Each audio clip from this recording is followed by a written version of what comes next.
Cyber security இன்ஜினியராக இருந்துட்டு கிராமத்தில் இருக்க 90 டே சேலஞ்சில் டே 3 இது. இன்னைக்கும் வேலை கிடையாது, எனக்கு ஆஃப் தான். தோட்டத்துக்கு போயிட்டு first meal 3 whole X, rice, கொஞ்சம் வெஜி சாப்பிட்டு முடிக்கிறதுக்குள்ளேயே பக்கத்து காட்டுல இருந்து ஒருத்தி கயிறு இல்லாம எங்க காட்டுக்கு வந்துட்டா. ஃபர்ஸ்ட் அமைதியா தான் இருந்தா, அதுக்கப்புறம் ஆட ஆரம்பிச்சா பாருங்க, அராஜகம் பண்ணிட்டா. திங்குன்னு அங்கேயும் இங்கேயும் ஓடிட்டே இருந்தா. ஸ்டாமினா முடிஞ்சதுக்கு அப்புறம் கையில சிக்கிட்டா. அவளை பிடிச்ச ஒரு மரத்துல கட்டிட்டு எசென்சியல் சப்ளிமெண்ட் சாப்பிட்டேன். கொஞ்சம் கோல்டு வேற. நிறைய பேர் மெசேஜ் பண்ணிருந்தீங்க சைபர் செக்யூரிட்டி பத்தி. எல்லாருக்கும் ப்ராப்பரா ரிப்ளை பண்ண முடியல, மன்னிக்கவும். சைபர் செக்யூரிட்டி பத்தி சீரிஸ் ஒன்று ஸ்டார்ட் பண்ண போறேன். இதுல ஃபுல் அண்ட் வீடியோஸும் இருக்கு. முடிச்சுட்டு ஈவினிங் தோட்டத்துக்கு கிளம்பிட்டேன். பாருங்க, தாத்தா வீடியோ எடுக்கிறத பார்த்துட்டு அடிக்க வராரு. பல காசிப்ஸுக்கு மத்தியில கடைசியில தான் எங்க பெரிய பாவம் என்ட்ரி கொடுத்தாரு. ஸ்டார்ட் அப் ஒன்று ஆரம்பிக்க போறாராமா, அதுவும் இங்க இல்ல, ஃபாரின்ல.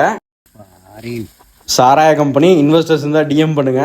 அடிபாவா ஈவினிங் ஒர்க் எல்லாம் முடிச்சுட்டு ப்ரீ ஒர்க் அவுட்டுக்கு dry fruit shake with banana, பம்புக்காக ஒரு காஃபி குடிச்சிட்டு ஜிம்மு கிளம்பிட்டேன். இன்னைக்கு push day. Pec deck 3 set, slow and கான்சென்ட்ரேட்டடா அதை முடிச்சுட்டு decline dumbbell press 3 set, incline dumbbell press 3 set, lateral raises failure வரைக்கும், ட்ரைசப்ஸ்க்கு tricep rope push down 3 set, skull கிரஷஸ்ல ஃபார்ம் கொஞ்சம் இம்ப்ரூவ் பண்ணணும். அதோட ஒர்க் அவுட் முடிச்சிட்டேன். Last meal 3 whole eggs with some masala. ஆடுங்க, பார்த்துக்கலாம்.